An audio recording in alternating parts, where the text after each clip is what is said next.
मित्रांनो, हा आहे ज्वारीचा प्लॉट. थोडा उशिरा पेरण्यात आलेला आहे, त्याच्यामुळं थोडा लहान आहे, पण ज्वारी उत्तम आलेली आहे.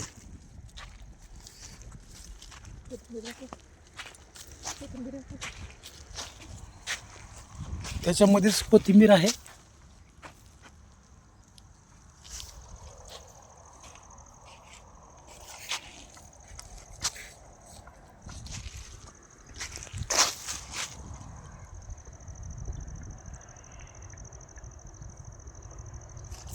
आणि या साईडला जो आहे तो हा आहे प्लॉट. आपण मगाशी चर्चा केली त्याप्रमाणे पूर्ण प्लॉटमध्ये करडी आहे.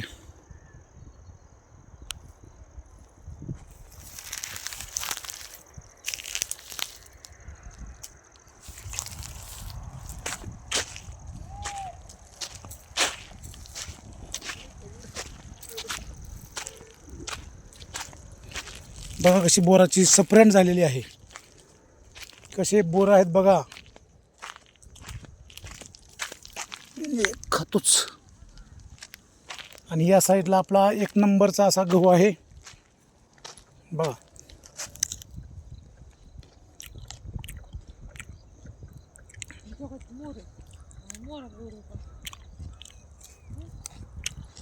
मित्रांनो, ते बघा आपल्या शेतामध्ये मोर आलेला आहे.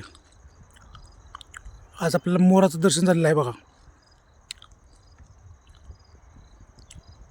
घाबरू नको मित्रा. आणि चांगला असा डुलत डुलत तो चाललेला आहे.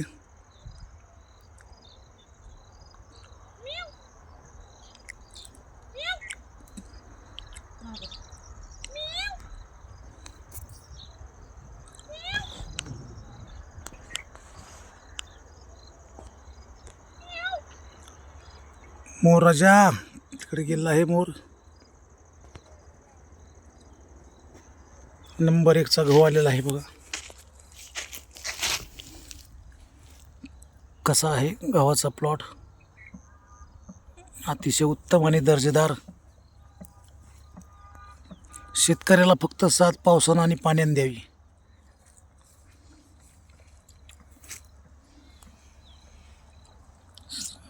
शेतकरी हा सगळ्या देशालाच नाही तर अख्ख्या दुनियाला जगवू शकतो. फक्त आणि फक्त निसर्गाची साथ असेल.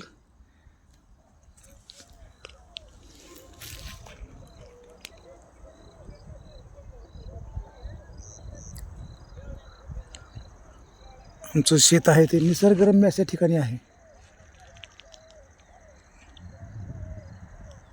पहा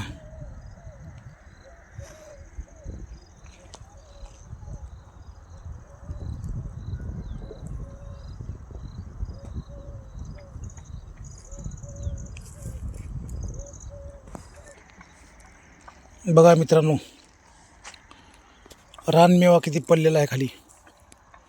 असा कुणालाही बी खाता येत नाही, कुणालाही मिळत नाही. आपण शेतकऱ्याची लेकरं आहोत म्हणून नशीबवान आहोत. या साईडला मेथीचा प्लॉट केलेला आहे. पूर्णपणे मेथी केलेली आहे.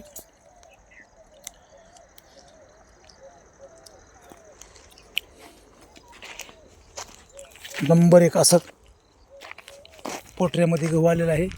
त्याचप्रमाणे वरी बुंड्यावर कोथिंबीर लावलेली आहे. तुम्ही बघताय बघा तेव्हा कशी नंबर 1 कोथिंबीर आलेली आहे गव्हामध्ये. अतिशय छान आणि सुरेख अशी कोथिंबीर दिसत आहे. आणि गहू हा सुद्धा पोटऱ्यामध्ये आलेला आहे मित्रांनो. देवाच्या दयानं शेती चांगली आहे, काळी आहे.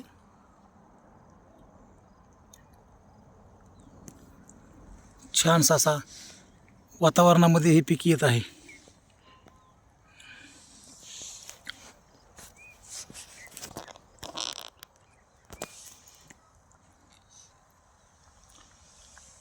पहा मित्रांनो, आणखी तुम्हाला काय सांगू या शेतीबद्दल. सुंदर असं पीक आलेलं आहे.